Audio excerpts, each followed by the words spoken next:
Un Sex and the City à la sauce caliente, une série animée musicale et chaleureuse, une double dose de stand-up engagé et une dramédie décalée et douloureuse.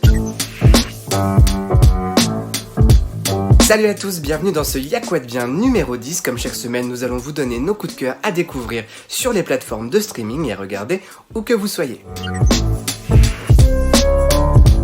Vous rêvez de terrasses ensoleillées, de verres entre amis, de rapprochement des corps, en un mot de liberté. Rendez-vous avec Valeria, la nouvelle série espagnole très torride de Netflix, interdit aux moins de 16 ans s'il vous plaît. Vous y suivrez les boires et déboires d'une écrivaine en crise artistique et conjugale aux côtés de sa bande de copines, dignes héritières des héroïnes de Sex and the City en matière de conversation sans tabou, d'audace, de fraîcheur, de quête personnelle, sentimentale et sexuelle, version 2.0.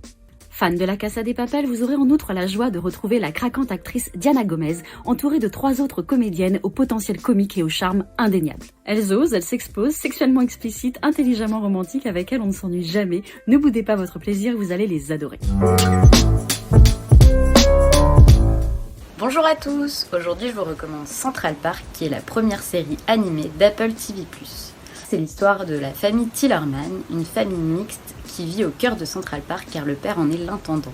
Et tout se passe très bien pour eux jusqu'au jour où la méchante Bitsy, qui est une vieille femme d'affaires acariâtre, décide de faire absolument tout ce qui est en son pouvoir pour détruire le parc. Central Park est aussi une série musicale qui est donc créée par le créateur de Bob's Burgers. La série est vraiment très sympa, les morceaux de musique sont hyper entraînants et en plus c'est vrai que la série fait la part belle à la diversité et à la satire sociale, donc je dirais que c'est plutôt une réussite.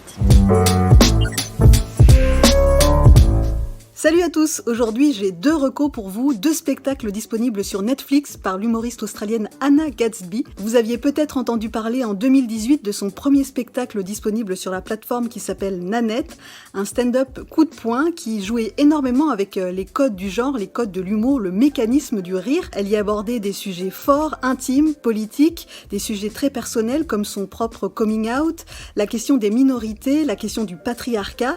Et bien aujourd'hui elle sort un nouveau spectacle qui s'appelle Douglas, qui est tout à fait dans la continuité du premier, extrêmement joueur, incisif, politique, intime, féministe aussi. Et cette humoriste s'appelle Hannah Gadsby et les 2 spectacles sont disponibles sur Netflix.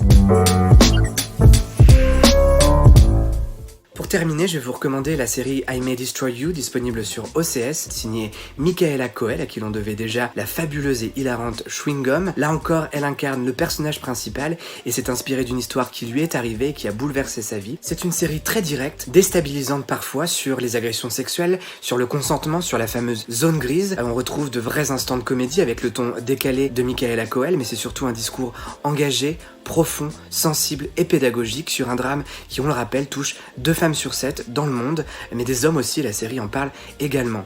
Si vous avez aimé Girls, Insecure, Betty ou encore Euphoria, vous allez aimer I May Destroy You. Merci à tous de nous avoir suivis, on se retrouve très vite pour une nouvelle salve de conseils, salut!